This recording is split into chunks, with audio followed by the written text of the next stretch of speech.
Hulikam sa Brazil kung paanong nakaiwas sa lubak ang isang nanay pero nahagip naman ng lumikong bus. Nakaladkad din ng bus ang stroller na sakay ang kanyang 2 taong gulang na anak. Sa kabutihang palad, pareho nakaligtas ang mag-ina at hindi malubhang nasaktan. Agad nagsorry ang driver at konduktor ng bus. Ayon sa lolo ng bata, nagkatroma sa mga sasakyan ng kanyang apo dahil sa nangyari. Ang kumpanya ng bus nagsorry din at isa sa ilalim daw sa defensive driving lessons ang tsuper.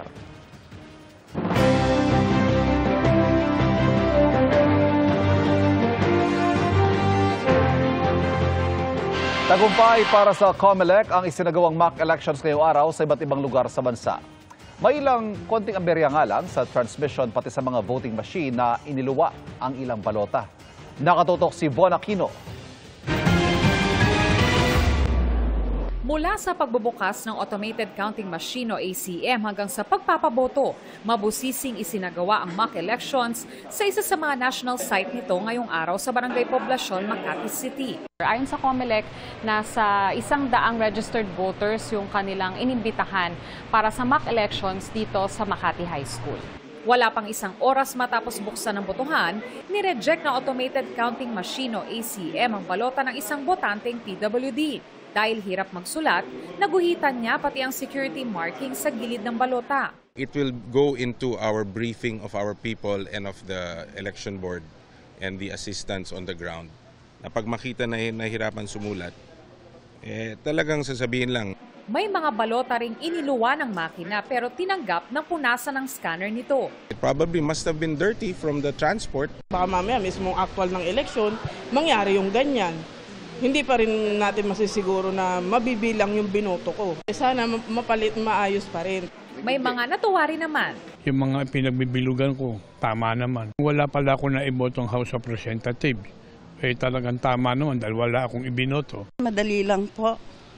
At saka tama po yung lumabas dun sa ballot sheet ko na binoto. Nang isarang botohan pasado 10:00 ng umaga, bahagyang nagkaproblema sa transmission ng election returns. Yung SIM card, pinalitan, tapos binalik din kasi hindi nagkasignal yung isa. So binalik din yung SIM card. Okay na po, tapos nag-go na po, nag-transmit na po sila lahat. So, and then nakapag-print na po ng report. Ang mga resulta ng mock election sa Makati City, itinansmit sa City Board of Canvassers na nakapag-print na ng Certificate of Canvass of Votes bago magtanghali. It's to build public trust and confidence, identify technical issues, if any, simulation of the voting electoral process, and an assessment nga for ourselves for moving forward.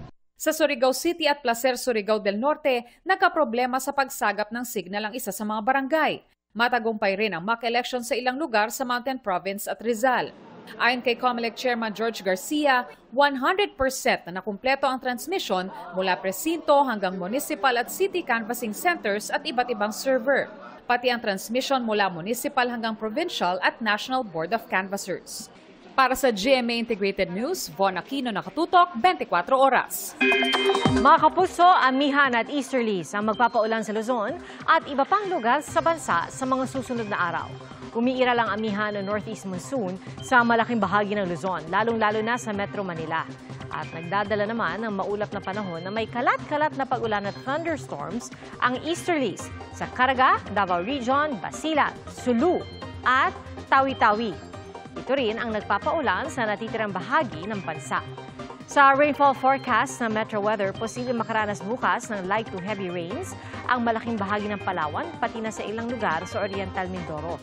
Posible rin ang light to heavy rains sa Zamboanga del Sur, Zamboanga del Norte, Lanao del Sur, Sultan Kudarat at Sarangani. Maring makaranas ng intense rains ang ilang lugar sa Cotabato at posible rin makaranas ng pag-ulan ang Metro Manila.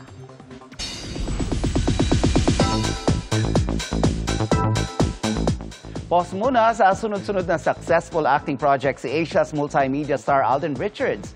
Next month, nakatakda siyang bumalik as host ng All Out Sundays. Makichika tayo kay Aubrey Carampel. Ngayon pa lang ako nagsasamama. Pagkatapos gampanan ng very complex and challenging role na si Eduardo de la Cruz sa Kapuso Family Drama Series na Pulang Araw, pahinga raw muna si Alden ngayon sa paggawa ng serye. Pero ready naman daw siya sakaling dumating ang right project para sa kanya. For me, siguro a different type of storytelling perhaps. That's yun yung isa sa pinag-uusapan namin ng management right now. But we'll see. Sa February 9, magbabalik telebisyon si Alden. Pero hindi para umarte, kundi para mag-perform sa All Out Sundays. Babalik tayo as like the way we used to before. Host and prods din as well. Nakaka-miss din. Lahat sila doon, good friends natin. And syempre, para get the chance to meet the new ones as well. The new artists ng All Out Sunday. So excited ako. See you mga kapuso. Hindi naman siguro masamang humingi ng isang chance. A day before Valentine's Day, mapapanood na rin sa Netflix ang pinagbidahan niyang blockbuster movie with Catherine Bernardo na Hello, Love Again. We're very happy, we're very excited po na finally it's gonna be available in Netflix po this coming Feb 13. Na-postpone daw ang pagkapalabas ng Hello, Love Again, gayon din ng Green Bones sa Manila International Film Festival dahil sa wildfire sa Los Angeles. Aubrey Carampel, updated sa showbiz happenings.